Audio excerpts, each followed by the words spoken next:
एक छोटी सी गांव में एक गरीब लड़का की कल्पना करिए जो सिर्फ एक वक्त की भोजन के लिए हर दिन 17 घंटा खेतों में काम करती है। आप सोचिए कि वही लड़का आगे जाकर 1 लाख करोड़ की हुंडई कार कंपनी का मालिक बन गया। This is the story of founder of Hyundai, चंग जो यंग। चंग जो यंग का जन्म 1950 में कोरिया की एक छोटी सी गांव में हुआ था। उसकी चाहत एक स्कूल टीचर बनने की थी, लेकिन उनकी परिवार इतना गरीब थी कि वो ज्यादा पढ़ाई नहीं कर पाई। बचपन में उन्हें अपने परिवार के साथ खेतों में काम करना पड़ती थी, लेकिन इतने मेहनत करने के बाद भी कभी कभी एक दूसरे को खाना भी नहीं खिला पाता था। उचित के बारे में तो भूल ही जाओ। चांग को लकड़ी बेचने के लिए पास की शहर में जाना पड़ता था। वहाँ उसे देखा कि लोगों के पास पूरी दिन खेतों में मेहनत किए बिना ही उनके पास पर्याप्त भोजन और कपड़ा था।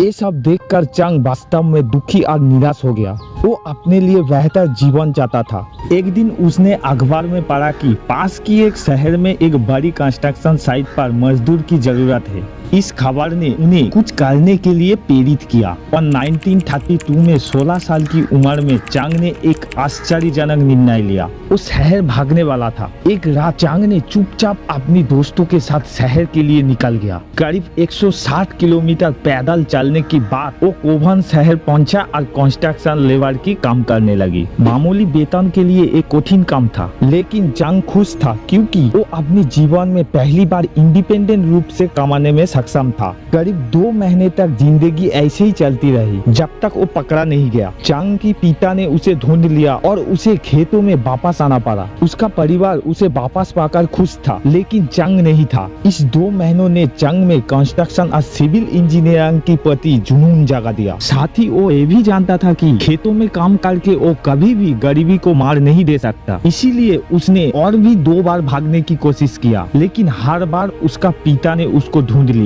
आखिरकार 1934 में 18 साल की उम्र में उन्हें चौथी बार भागने की प्रयास किया। इस बार किसी ने उन्हें नहीं रुका। वो सियाल पहुंची, जो आज दक्षिण कोरिया की राजधानी है। वहाँ उन्हें जो भी काम मिला वही किया। पहले एक कंस्ट्रक्शन वर्कर, फिर एक फैक्ट्री वर्कर और अंत में उन्हें बुकिंग राइस स्टोर में एक डिलीवरी बॉय की नौकरी मिल गई। कस्टमर और दुकान की मालिक उसका काम से इतना प्रभावित हुआ कि केवल 4 महीने में वो स्टोर की मैनेजर बन गया। इसके बाद चांग ने दुकान को आगे बढ़ाने के लिए बहुत मेहनत की। 1937 में स्टोर की मालिक गंभीर रूप से बीमार पड़ गया और उसने एक आश्चर्यजनक निर्णय लिया। चांग की मेहनत की बदौलत उन्होंने स्टोर को उसे सौंप दिया। 22 साल की उम्र में चांग की कर्मचारी से बिजनेस की मालिक बन गया। अगले 2 वर्षों में चांग ने और भी बहुत मेहनत की, बाजार में विश्वास और प्रतिष्ठा बनाई, जिससे उन्हें व्यवसाय बढ़ाने में बहुत मदद मिली।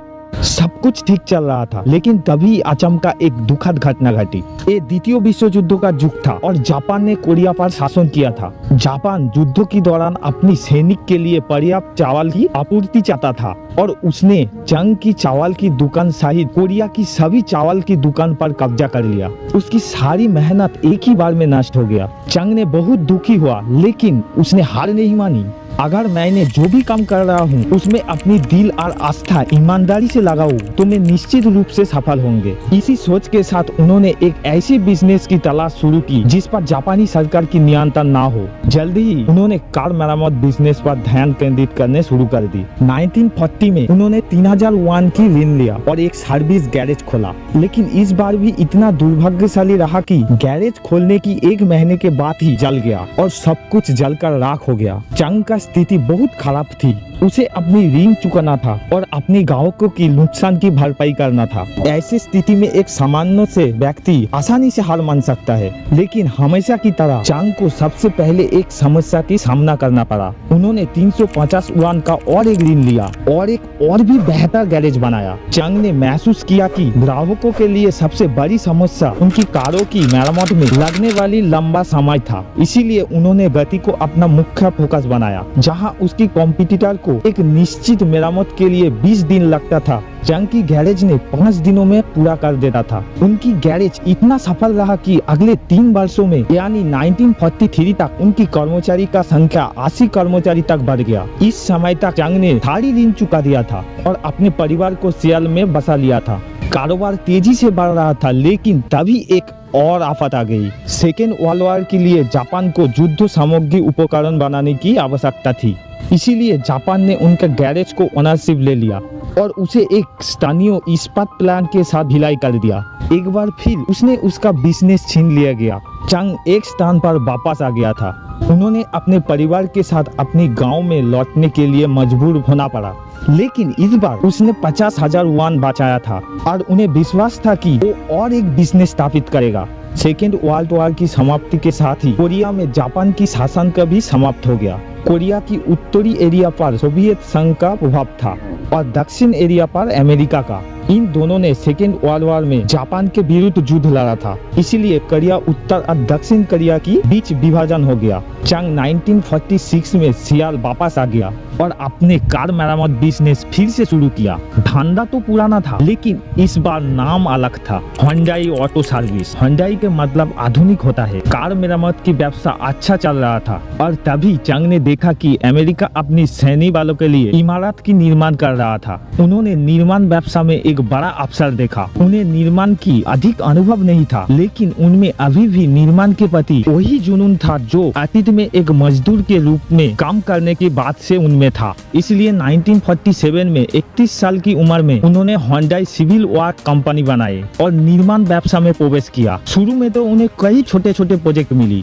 लेकिन 1950 की दशक शुरू होते होते उनकी कंपनी को बड़ी बड़ी कंस्ट्रक्शन प्रोजेक्ट मिलने लगी और यही उनकी प्रमुख बिजनेस था। सब कुछ ठीक चल रहा था, लेकिन हमने कहानी में और एक मुड़ देखा। जून 1950 में उत्तर कोरिया ने दक्षिण कोरिया के ऊपर हमला बोल दिया। उत्तर कोरिया की सैनिक सियाल का बहुत करीब था, इसीलिए चंग को अपनी सारी बचत लेकर पुसान भागना पड़ा। लेकिन इतने बड़ी संकट के बाद भी चंग ने हार नहीं मानी। दुनिया में कंपनी और हुंडई की वजह से दक्षिण कोरिया दुनिया की सबसे बड़ी जहाज कंपनी देश बनने के लिए जापान से आगे निकल गया। हाँ दोस्तों, हुंडई की अपनी जहाज निर्माण कंपनी भी है। दक्षिण कोरिया के लिए हुंडई कोई साधारण कंपनी नहीं था। हुंडई एक ऐसी संस्था है जिसे दक्षिण कोरिया की पुनर्निर्माण किया, हजारों नौकरियां पैदा किया और दक्षिण कोरिया को वैश्विक पहचान दिया। और ये सब एक गांव के लड़का ने शुरू किया जिसके पास भोजन, शिक्षा, हेल्थ केयर जैसे बुनियादी सुविधा भी नहीं था, लेकिन उनमें अपार जुनून, दूरदर्शिता और सबसे महत्वपूर्ण बेहतर की चाहत था। दोस्तों, ताकत का अंदाज लगाया जा सकता है, बट हौसलों का नहीं। इसी बातों से हमारी वीडियो का एंड करते हैं। दोस्तों, आपको ये वीडियो कैसे लगी कमेंट बॉक्स पर जरूर बोलना, और आपको ये वीडियो अच्छा लगा तो वीडियो को लाइक, सब्सक्राइब और बेल आइकन जरूर दबाना आने वाली वीडियो का नोटिफिकेशन पाने के लिए। तब तक के लिए टाटा, जय हिंद।